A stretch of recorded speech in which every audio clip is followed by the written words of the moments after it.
The email arrived at exactly 2:14 p.m. on a Tuesday, CCing all 14 members of our extended family. It wasn't a typed message. It was a scanned, high-resolution PDF of my mother's newly revised living trust. On page 4, underlined twice in blue ink by her own hand, were the words, "To my oldest son, David, I leave nothing. His behavior has proven him unworthy of this family's legacy." Attached to that email was a photo of my mother and my younger brother, Julian, smiling on the deck of her lakeside home, holding up champagne glasses. My mother had added a single line in the body of the email. "The adults are talking now, David. Please don't make Sunday dinner awkward by showing up." They thought that email was the final blow that would relegate me to the family's permanent underclass. But they had no idea they had just started a countdown on a financial fuse they couldn't see. They genuinely believed my career in commercial logistics was just an entry-level desk job that barely paid my rent. Completely blind to the fact that I had spent the last 3 years quietly acquiring the underlying debt notes on the very foundation of their lifestyle. The upcoming panic. 5 years from that exact afternoon, my mother would be standing on the porch of a rented townhouse with 3 suitcases. Her phone battery dying from sending 24 unanswered text messages. Realization finally hitting her that the person she discarded was the only person who could keep her off the street. The Sunday before that email, I had committed the ultimate sin in my mother's eyes. I refused to co-sign a $45,000 signature loan for Julian. Julian was 32, lived in my mother's finished basement, and changed entrepreneurial ventures every 6 months. His latest idea was importing luxury Italian espresso machines, and my mother insisted it was his ticket to greatness. When I sat at her mahogany dining table, looking at the loan documents that would place 100% of the financial liability on my shoulders while giving Julian 100% of the equity, I set the pen down. "I'm not signing this, Mom," I said calmly. "Julian hasn't paid off the credit card debt you took out for him last year." My mother's face instantly hardened into a mask of pure disgust. She didn't yell. She just stood up, picked up my plate of food, which was noticeably smaller than Julian's, and scraped it directly into the trash can right in front of me. Julian sat across from me, smirk firmly in place, slowly cutting his steak. "You have always been selfish, David," my mother said, her voice dripping with ice. "You grudge your brother every single opportunity because you know he has the charisma and talent you'll never possess. You're a drone. You sit in a cubicle and count other people's success. Get out of my house." When I walked out to my car, I could hear them laughing through the dining room window. Julian called our aunts and uncles before I even reached the highway, telling them I had thrown a tantrum and insulted our mother. By Monday night, my phone was a wasteland of angry voicemails from relatives calling me a jealous, bitter disappointment. Then came Tuesday's email, the formal, public disinheritance. They wanted a reaction. Julian texted me a screenshot of the lawyer's invoice for the trust revision with the message, "Play stupid games, win stupid prizes. Have fun dying alone in your apartment." I didn't reply. I didn't call my mother. I didn't defend myself to my aunts. What none of them understood was that by completely cutting me out of the family dynamic, they had inadvertently freed me from any moral obligation to protect them from their own staggering incompetence. For the next 2 years, the family narrative was set in stone. David was the broke, estranged failure who couldn't handle his brother's rising star. Julian's espresso business failed within 8 months, of course, but my mother covered for him. She sold her grandmother's antique jewelry collection to fund his next venture, a boutique digital marketing agency, on social media. My mother posted weekly photos of Julian at expensive restaurants, captioning them, "So proud of my brilliant youngest son. True success cannot be hidden." Whenever my name came up at family gatherings, which I only heard about through a cousin who felt slightly guilty, my mother would sigh dramatically and say, "We pray for David, but some people are just born with a bitter spirit." He's doing some low-level scheduling work for a trucking company. It's all he can manage. The truth was vastly different. That trucking company was a multi-state freight forwarding enterprise. I wasn't scheduling trucks. I was the director of corporate acquisitions. By year 3 of my exile, I had been promoted to vice president of asset management.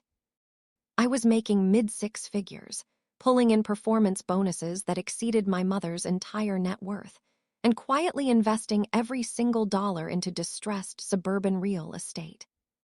I didn't buy flashy cars. I didn't post my wins on Instagram. I lived in a modest, highly secure condo and wore plain clothes. But more importantly, I kept a very close eye on the public records in my hometown, because I knew my mother's financial anatomy better than she did. My mother's beloved lakeside home, the ultimate symbol of her status, the place where she hosted the family parties I was banned from, was funded by a massive balloon payment, interest-only mortgage that her late husband had set up years ago. It was a ticking financial time bomb, structured to recast with a massive interest rate spike exactly 5 years down the line. She had been relying on Julian's future millions to pay it off. And in the 4th year of my absence, that clock hit its final 12 months. The first crack in their pristine facade appeared when Julian's marketing agency collapsed under the weight of 3 breach of contract lawsuits from local clients he had overcharged and neglected. To keep him out of court, my mother did the unthinkable. She took out a secondary, high-interest hard money loan against the lake house. I knew about it within 48 hours because the private equity firm that issued the secondary loan was a subsidiary of the holding company I advised. I didn't block the loan. In fact, I authorized it. I wanted them to have exactly enough rope. 6 months later, the interest rate spiked globally. My mother's monthly mortgage payment tripled overnight, skyrocketing to $8,400 a month, an amount her widow's pension couldn't even look at.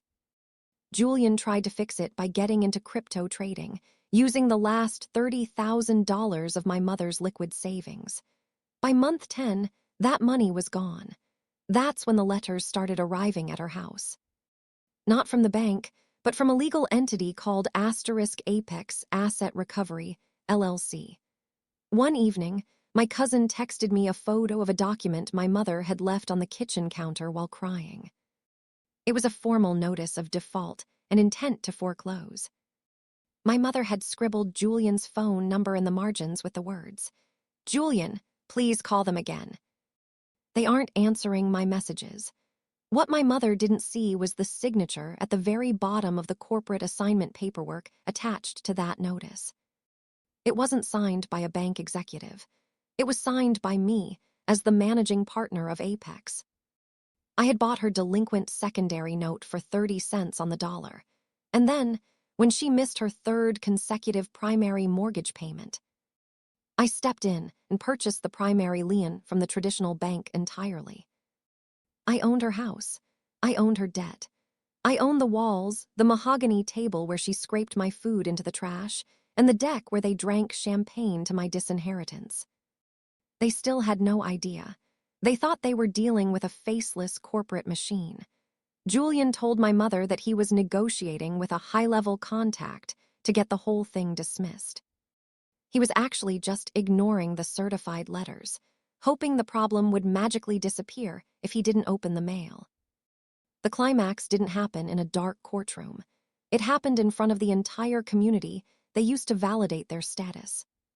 It was the annual neighborhood block party, an event my mother prided herself on hosting the kickoff for on her manicured front lawn. All the affluent neighbors, our extended family, and the local business owners were there, sipping wine and listening to Julian boast about his next international consulting gig. At exactly 4 p.m., a white utility van and 2 black sedans pulled up to the curb, blocking my mother's driveway. 2 men in high-visibility vests stepped out, carrying heavy-duty commercial locks and a stack of bright orange legal placards. Behind them stepped my corporate attorney, holding a leather briefcase. My mother walked down the lawn, her wine glass trembling. "Can I help you?" This is private property. You're disrupting an event. My attorney pulled a certified document from his briefcase. Are you Evelyn Vance? Yes, I am, and I demand you leave. Ms. Vance, this property was sold at a non-judicial foreclosure auction 14 days ago due to non-payment and failure to cure default. The new owner has corporate authorization to secure the premises immediately. You have already been afforded the statutory grace period to vacate. Julian rushed down the lawn, puffing out his chest. You can't do this. I've been in contact with your corporate office. We are restructuring the debt. The attorney looked at Julian with dead eyes. Mr. Vance, you have ignored 6 certified warnings and 3 court-ordered mediation dates. There is no restructuring. The eviction order has been signed by a judge. The neighbors stopped talking. The music stopped playing. My aunts and uncles crowded around, staring in absolute horror as the workers began walking up the steps to the front door with power tools. Who bought it? My mother shrieked, her voice breaking as she looked around at her friends who were now whispering and pulling out their phones. What bank did this to me? The attorney didn't say a word. He simply turned around and gestured toward the back seat of the second sedan. The door opened, and I stepped out. I wasn't wearing a cubicle uniform. I was wearing a tailored charcoal suit. I walked up the driveway, the gravel crunching under my shoes, absolute silence falling over the entire crowd. My mother's mouth opened, but no sound came out. Julian went completely pale, stepping back until his heel hit the edge of the flower bed. David, my mother whispered, her hand going to her throat. What is this? Did you come here to help us? Tell these people to stop. I stopped 3 feet away from her. I looked at the house, then looked down at her. I can't do that, Mom, I said, my voice carrying clearly across the quiet lawn. The adults are talking now. Julian tried to step forward, his voice cracking. David, you can't do this to your own family. This is Mom's house. Where is she supposed to go? It hasn't been her house since 3 months ago when you spent her mortgage payments on digital currency, I said, looking directly at him. And as for family, I was formally removed from this family via a PDF attachment 5 years ago. Remember, unworthy of the legacy. My aunt stepped forward, trying to use her matriarchal authority. David, this is disgraceful, to humiliate your mother like this in front of everyone. Have you no shame? I turned my gaze to her. When she sent that email to all of you, not one of you called me to ask if I had a place to live or if I was okay. You all lined up for Sunday dinners. You stayed silent when Julian stole my work. You enjoyed the exclusion. Now you can enjoy the consequences. The workers began drilling into the front door lock, the loud screech of metal echoing across the yard. My mother began to sob openly, realizing that her friends were already quietly leaving the party, getting into their cars to avoid the social fallout. But the true depth of her desperation hadn't even peaked yet. The next morning, the locks were changed, the windows were secured, and a massive Property of Apex Management sign was bolted to the oak tree out front. My mother and Julian had been forced to pack whatever they could fit into their cars under the supervision of a sheriff's deputy. They moved into a cramped, 2-bedroom short-term rental that my aunt reluctantly paid for 1 week of. On Friday morning, exactly 5 days after the eviction, my phone rang. It was an unknown number, but I knew the area code. I put it on speakerphone while sitting in my executive office. David, my mother's voice came through, completely stripped of its old arrogance. She sounded fragile, small, and old. David, please don't hang up. I'm listening, I said. We have nowhere to go, she wept. The rental ends tomorrow. Julian's friends won't take him in. Your aunt says she can't afford to keep helping us. David, I'm your mother. I made mistakes, yes, but I raised you. I know you have that beautiful condo with that extra bedroom. Just until we get on our feet, just a few months. Julian can sleep on the couch, and I can take the small room. We won't get in your way, I promise. I let the silence stretch over the phone line for a full 10 seconds. I could hear her breathing heavily, waiting, praying for a shred of the compliance I used to show. Mom, I said smoothly, Do you remember the signature loan for the espresso machines? A pause. Yes. You told me that I was a drone. You told me that I just sat in a cubicle and counted other people's success. You scraped my dinner into the trash because I wouldn't let you drag me down with Julian. Now, you want to bring the exact same person who ruined your life into my home. He's changed, David. He knows he made mistakes. He hasn't changed. He's just broke, I replied.